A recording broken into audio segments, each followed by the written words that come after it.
తిరుమల లడ్డూలో కల్తీకి కారకులైన వారిపై కేసులు నమోదు చేయాలని ఆర్థిక శాఖ మంత్రి పయ్యావుల కేశవ్ అన్నారు.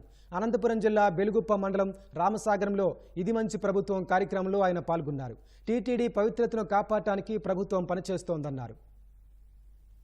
దేవుడి దగ్గర ఆవు నెయ్యితో చేయాల్సిన దగ్గర చెప్పడానికి కూడా బాధేస్తుంది. అనిమల్ ఫ్యాట్ వాడారు అనేటువంటిది నిజంగా రేపు ఎంక్వైరీ జరిగి దీంట్లో నిజాలు వెలుగులేకొస్తే ఇంతకన్నా దుర్మార్గము పాపం మీకు ఉండదు. జగన్మోహన్ రెడ్డి గారు ఆలయంలోకి పోయేటప్పుడు ఆయన సంతకం పెట్టి పోవాలి. చట్టం ఏం చెప్తుంది?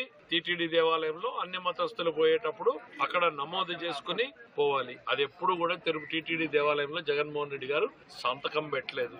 ధిక్కారం. తిరుపతి అంటే ఆయన గౌరవం లేదంటానికి అక్కడ మొదలైంది. స్వామికి ఏమి సమర్పించాలనుకున్నా ప్రభుత్వం తరఫున సతీ సమేతంగా సమర్పించాలి. ఏ ఒక్క రోజు కూడా జరగలేదు. తిరుమల తిరుపతి దేవస్థానాన్ని పవిత్రతను కాపాడడానికి ఈ ప్రభుత్వం ఖచ్చితంగా పనిచేస్తుంది. నిజంగా గతంలో జరిగినటువంటి తప్పులు ఏమైనా ఉంటే విచారణ చేసి వాళ్ళందరి మీద కేసులు నమోదు చేయాలని కూడా నేను కోరుతాను.